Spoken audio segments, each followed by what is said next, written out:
On the occasion of the 73rd Republic Day of India, I have the honor to read out extracts from the address to the nation by the Hon'ble President of India, Shri Ramnath Kovind, on the eve of the Republic Day 2022.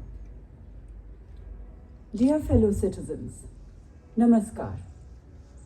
My heartiest greetings to all of you in India and abroad on the eve of the 73rd Republic Day.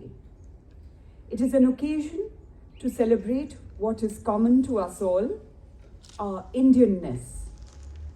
It was on this day in 1950 that this sacred essence of us all assumed a formal shape.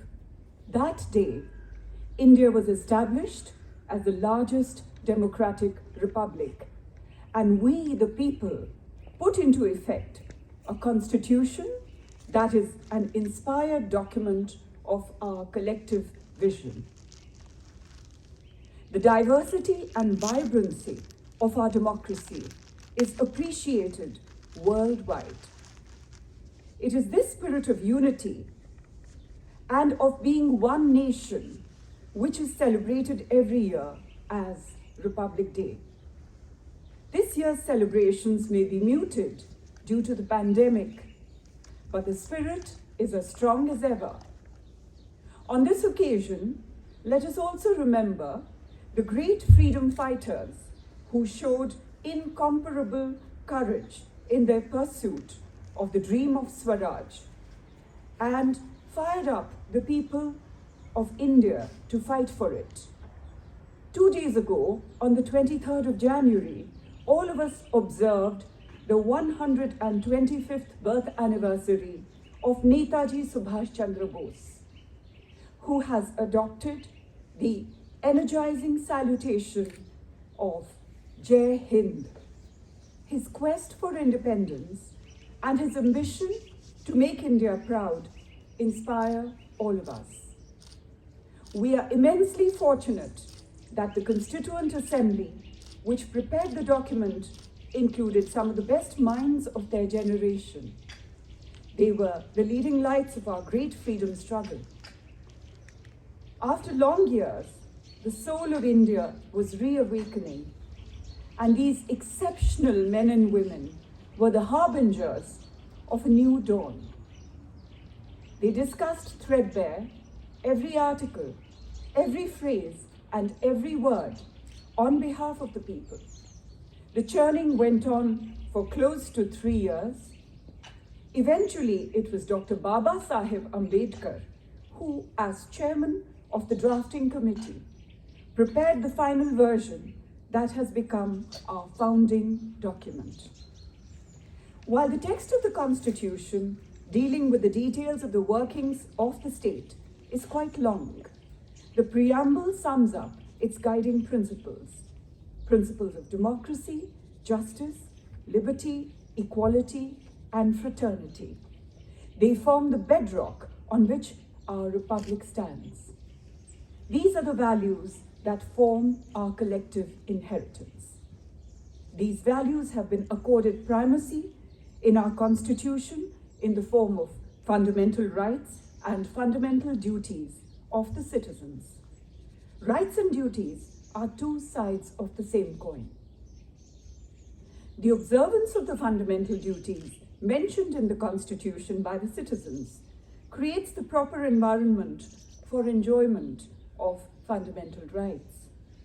By fulfilling the fundamental duty of rendering national service, when called upon to do so, crores of our people have transformed the Swachh Bharat Abhiyan and the COVID vaccination drive into mass movements.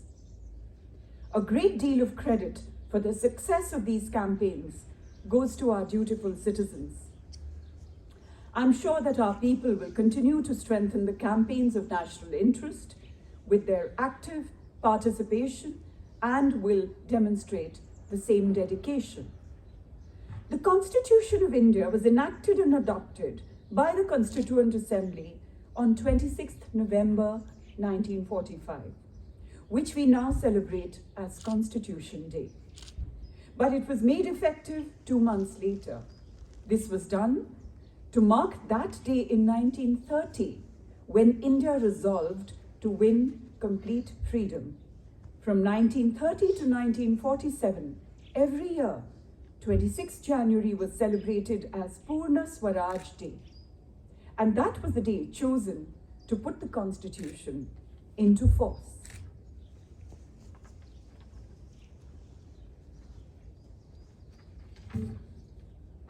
Dear fellow citizens, the pandemic management was bound to be all of the more difficult in India.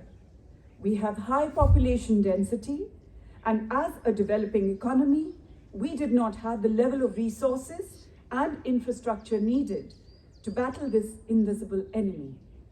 But it is only in such difficult times that the resilience of a nation shines forth. I am proud to say that we have shown an unmatched resolve against coronavirus. In the first year itself, we raised the healthcare infrastructure and also reached out to help others. By the second year, we had developed indigenous vaccines and launched the world's biggest vaccination drive in history. The vaccination drive is progressing at a quick pace in our country.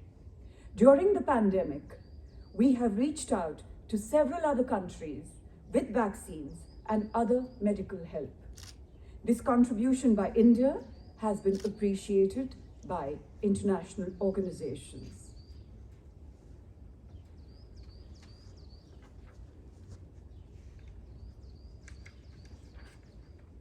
Due to timely interventions, the economy is on the move again. It is a testimony to India's spirit in the face of adversity that the economy is projected to grow at an impressive rate in this fiscal, after going through contraction last year. This shows the success of the Atmanirbhar Bharat Abhiyan launched in the previous year. The government has shown relentless focus on reforming every economic sector and providing a helping hand wherever necessary. The impressive economic performance is made possible due to improvement in the agriculture and manufacturing sectors. I'm happy to note that our farmers, especially young farmers with small holdings, are enthusiastically adopting natural farming.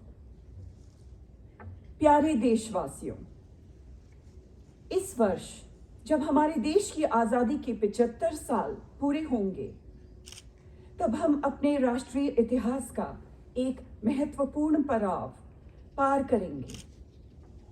इस अवसर को हम आज़ादी का अमृत महोत्सव के रूप में मना रहे हैं। मुझे ये जानकर प्रसन्नता हो रही है कि बड़े पैमाने पर हमारे देशवासी, विशेषकर हमारे युवा, इस ऐतिहासिक आयोजन में उत्साहपूर्वक भाग ले रहे हैं। ये न केवल अगली पीढ़ी के लिए, बल्कि हम सभी के लिए अपने अतीत के साथ पुनः जुड़ने का एक शानदार अवसर है। हमारा स्वतंत्रता संग्राम हमारी गौरवशाली ऐतिहासिक यात्रा का एक प्रेरक अध्याय था। स्वाधीनता का ये 75वां वर्ष उन जीवन मूल्यों को पुनः जागृत करने का समय है, जिनसे हमारे महान राष्ट्रीय आंदोलन को प्रेरणा मिली थी। हमारी स्वाधीनता के लिए अनेक वीरांगनाओं और सपूतों ने अपने प्राण न्योछावर किए हैं। स्वाधीनता दिवस तथा गणतंत्र दिवस के राष्ट्रीय पर्व न जाने कितनी कठोर यातनाओं को और बलिदानों के पश्चात नसीब हुए हैं। आइए गणतंत्र दिवस के अवसर पर हम सब श्रद्धापूर्वक उन अमर बलिदानियों को स्मरण करें। प्यारे देशवासियों, हमारी सभ्यता प्राचीन है, परंतु हमारा ये गणतंत्र नवीन है। राष्ट्र निर्माण हमारे लिए निरंतर चलने वाला एक अभियान है। जैसा एक परिवार में होता है, वैसे ही एक राष्ट्र में भी होता है कि एक पीढ़ी अगली पीढ़ी का बेहतर भविष्य सुनिश्चित करने के लिए कड़ी मेहनत करती है। जब हमने आज़ादी हासिल की थी, उस समय तक औपनिवेशिक शासन के शोषण ने हमें घोर गरीबी की स्थिति में डाल दिया था। लेकिन उसके बाद की 75वें वर्षों में हमने प्रभावशाली प्रगति की है। अब युवा पीढ़ी के स्वागत में अवसरों के नए द्वार खुल रहे हैं। हमारे युवाओं ने इन अवसरों का लाभ उठाते हुए सफलता के नए प्रतिमान स्थापित किए हैं। मुझे विश्वास है कि इसी ऊर्जा, आत्मविश्वास और उद्यमशीलता के साथ हमारा देश प्रगति पथ पर आगे बढ़ता रहेगा तथा अपनी क्षमताओं के अनुरूप विश्व समुदाय में अपना अग्रणी स्थान अवश्य प्राप्त करेगा। मैं आप सभी को पुनः गणतंत्र दिवस की हार्दिक शुभकामनाएं देता हूं। धन्यवाद। जय हिंद।